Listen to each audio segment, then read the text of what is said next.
I'm going to be talking today about how we use HPCC systems machine learning to map public record data descriptions into standardized categories. But before that, we have a question. We'd like to know, have you implemented a machine learning solution using HPCC systems?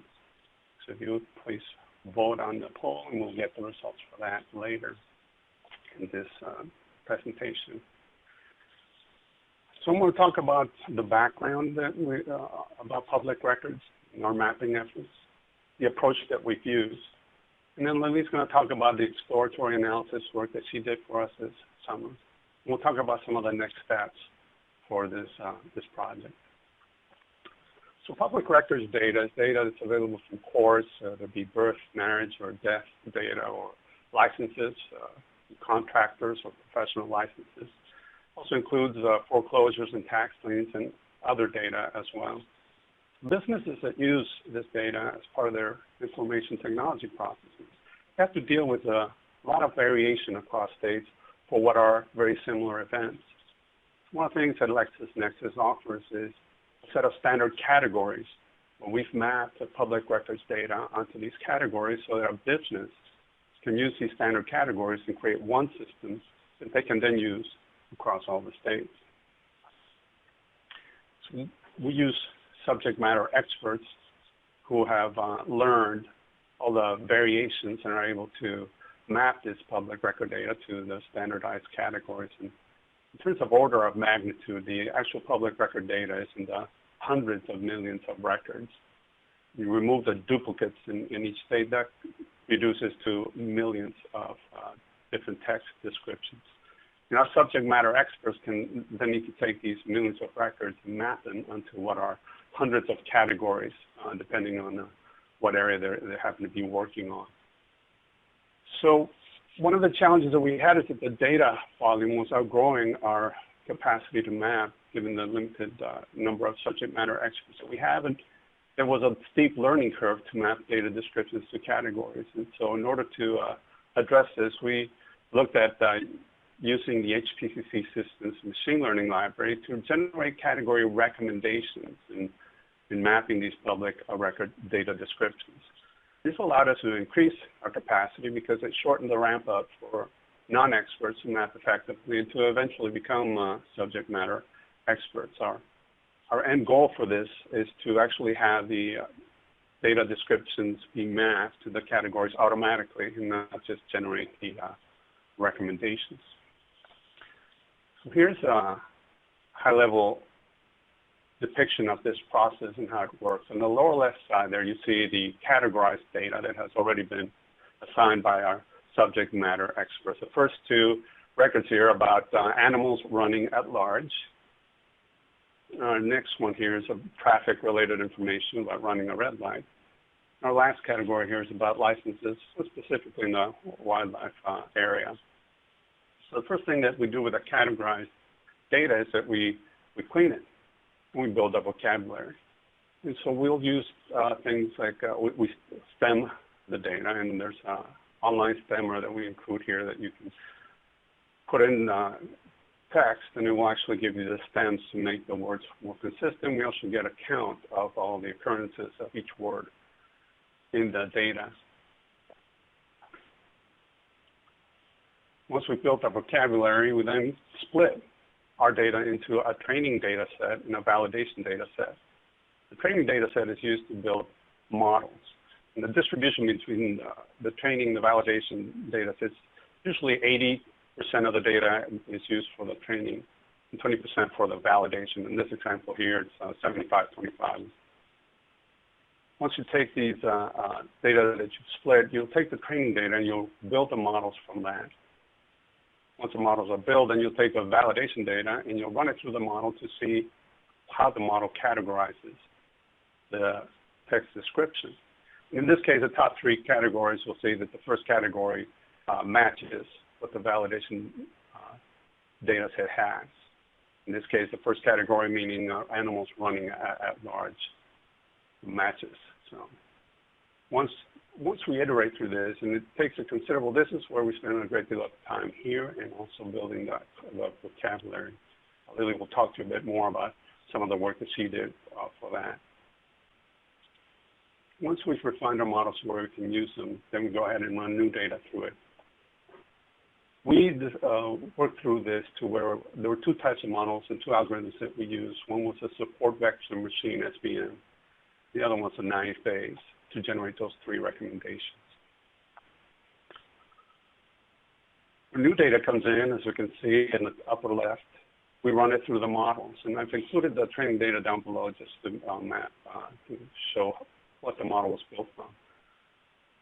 The model then generates the three recommendations. As you can see there, for cats running at large, it's category 1, right, because it's a different kind of animal, it's just running at large.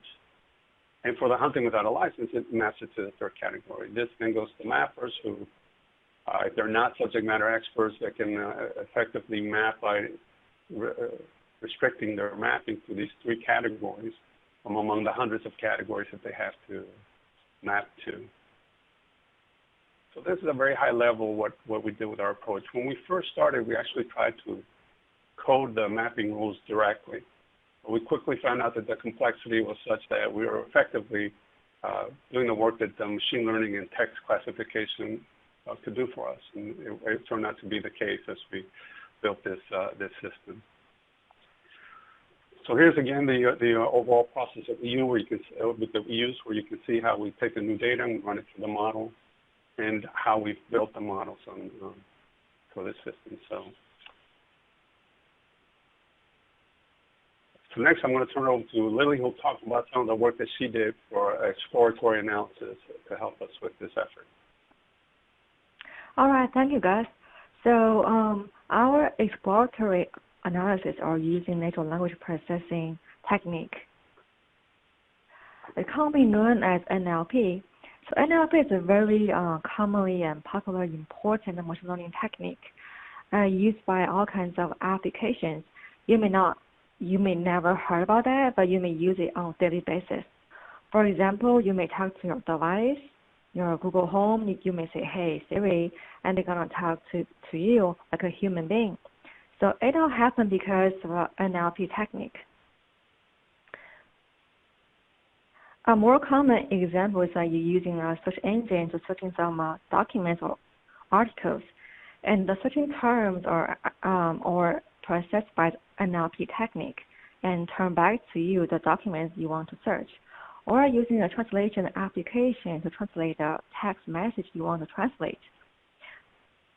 A less common example is sentiment analysis. So, for example, you are tweeting a tweet, say, "I love HPCC systems," and you want to know you are happy about that or not. So the machine uses NLP technique to tell you, okay, it is a happy tweeter.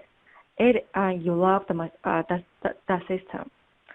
So all this NLP technique give us an idea to use the NLP technique to explore the public records to see what's the topics of these public records. Before we're really going into finding the topics of public records, we're first using the NLP toolkits on our system to first cleansing the records. The first step is using the tokenizer tool to tokenize the records. As a result, for example, we tokenize the left-hand records into 5 terms. And the 5 terms further be analyzed by the semantic analyzer to further reverse a meaningless feature into meaningless interpretable feature. For example, here, as a result, we turn the VEH into vehicle that is more meaningful and more useful for later analysis. Based on these results, we are using the stammer tool to stamming the feature into more context form. For example, here we are transforming from the operating to upper, the vehicle to vehicle without E. This tool will help us to reduce the minor maybe typo or error in our data to context the feature. The next tool we're using in our NLP toolkit is the stop words remover. The stop words means the meaningful features, such as the, you, me, those kind of very common use of words, but they are not helpful for machine learning analysis. So we have very common use the stop word list in our system. It's also very customizable. So in our case, we use domain knowledge or domain experts like Gus to help us build the customized stop word list. So here we removed over in our terms because in over for our case doesn't have too much to do machine learning analysis. And the last step is you are transforming the finalized terms into different language model. And here we are using 2-gram language model.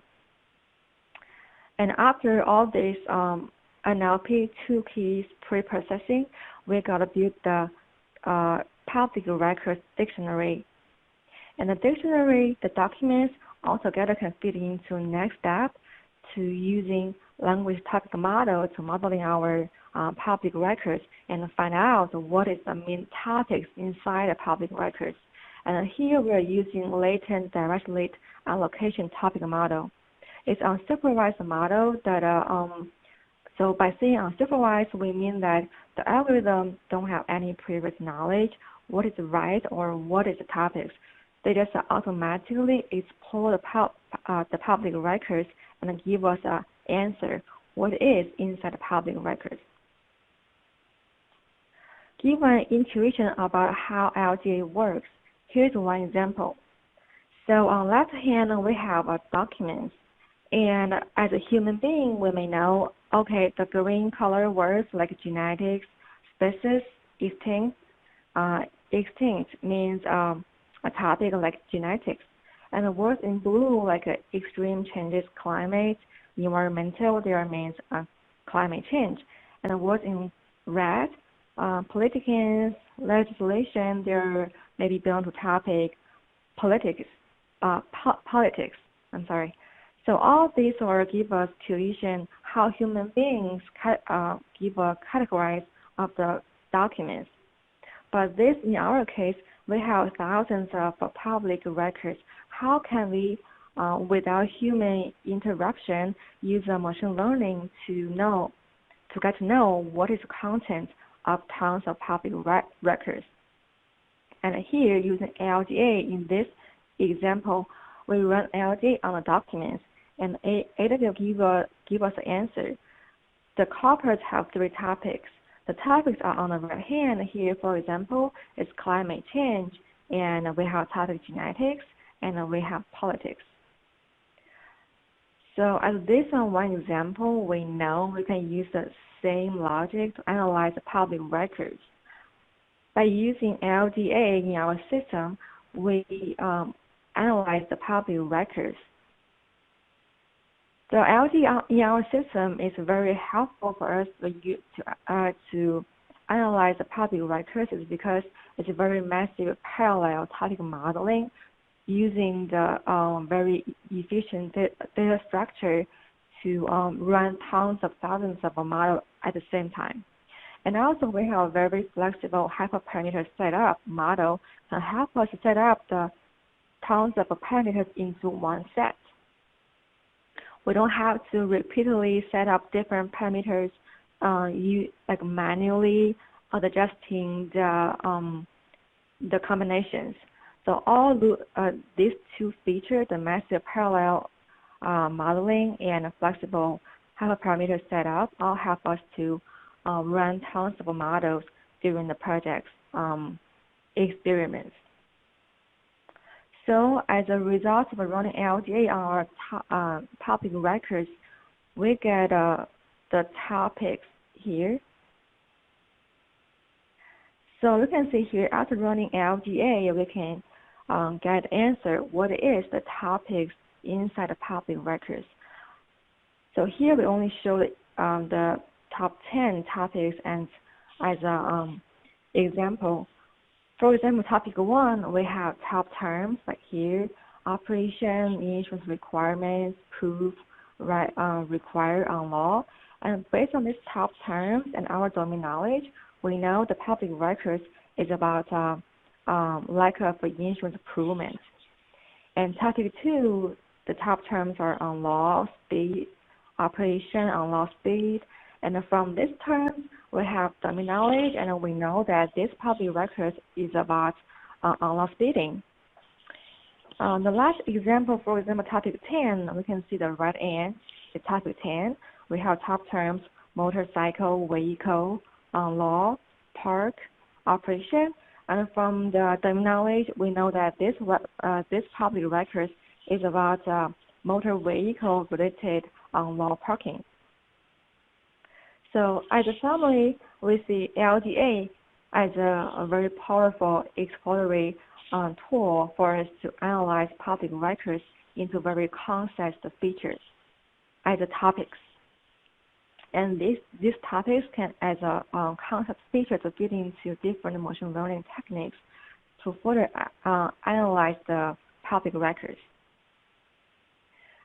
So now I'll give back to Gus to introduce the next step. Thank you, Lily. So what's next? You want to continue the exploratory analysis that Lily is doing. That'll help us continue to get closer to our goal of having fully automated mapping of public record data. And we're very pleased that she's joining LexisNexis to work, continue the great work that she did with us this summer. The other thing is we want to refine the existing and build new models for our approach. We're going to keep digging with dogs that will not be running at large.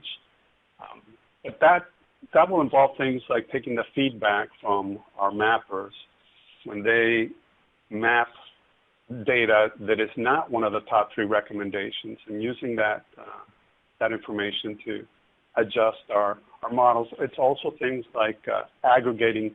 Right now, a lot of our models are built on a state-by-state basis because of how public record data seems to be more uniform within a state. But sometimes if you aggregate data from multiple states, we achieve better matching rates. And consistent with our desire to innovate and keep moving forward, we intend to use this machine learning approach with other business problems that we have at LexisNexis. We have one more poll question. We'd like to know, what is your machine learning expertise? If you would answer that, we'll get the result later in the talk.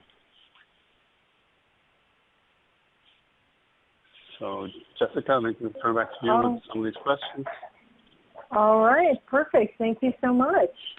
All right, so while you guys have a moment to go and look at the questions from the audience, we are going to take a peek at your first poll question.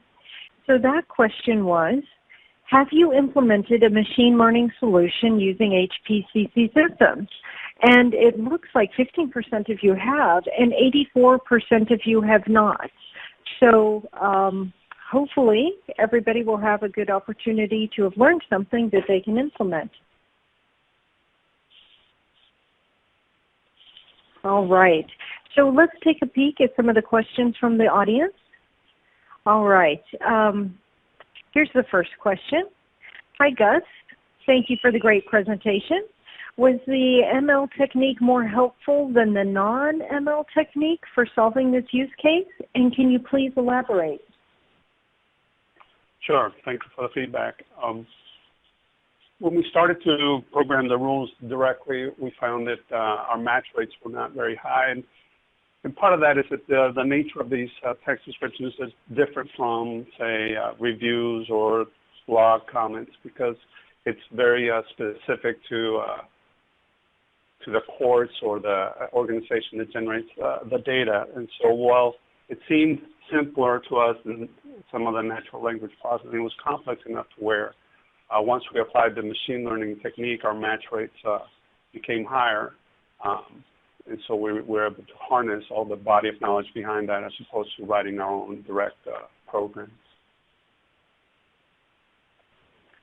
All right, perfect. So here's our next question. Where can we get these great NLP toolkits? Great explanations. Thank you. So where can we get these?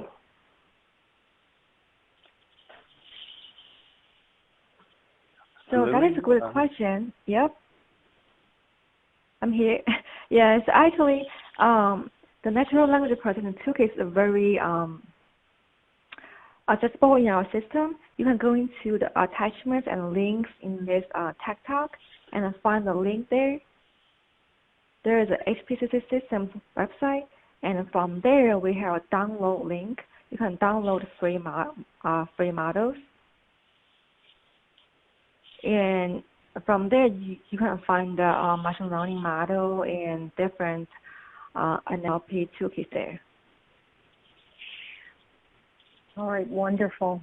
All right, so Gus and Lily, I'm going to give you a moment to look at some of the other questions that have come in and prioritize those for us.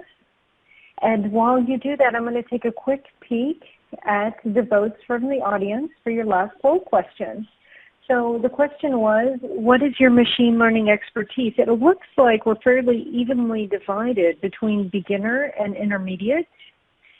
So 50% on each one of those, and no one answered advanced on this call, although I'm fairly certain that we've got some advanced folks out there. But again, hopefully people have learned something that they can take back. And if you have questions after this presentation, Lily and Gus both have their email addresses there. I'm sure that you can reach out to them, or you can certainly reach out to us on the Tech Talks at hpccsystems.com. All right, so coming back into the questions, here's one. How long did it take to develop the ML mapping program? So we found out that writing the programs to create the models and that process flow that you saw was actually not the time-consuming part. It's the iterating and understanding the data and working with the models and all that exploratory analysis that Lily mentioned done early on that took the longest. So we went from start to finish in around about 8 months to where we could start to generate the recommendations for the mappers. But definitely understanding your data is where the bulk of your time is going to be spent. And for us, it's an ongoing process. We actually realize it and have put the resources in place to continue the refinement and the analysis of the data and the models. All right, perfect. So let's take another look at the questions and some of the ones that have come in. So Gus and Lily, let's see, here's one. Did you consider other approaches for this problem besides machine learning? Yes, I agree for this question. I think actually in the slides, Gus introduced their experience not using machine learning, and it's kind of painful because it's really time consuming. It's not that effective, and machine learning is more good at handling the variance of the data. And based on our knowledge, the data is very it's changing fast, and the incoming data is very the difference of the incoming data of the base data is changing fast. So that's the main reason we think using machine learning is more properly for our projects, and it can handle all the incoming data in a very fast and intelligent way. Automating the whole process is important for the business and for our human interpretability. So that's the reason I think we are still using machine learning instead of other mapping tools.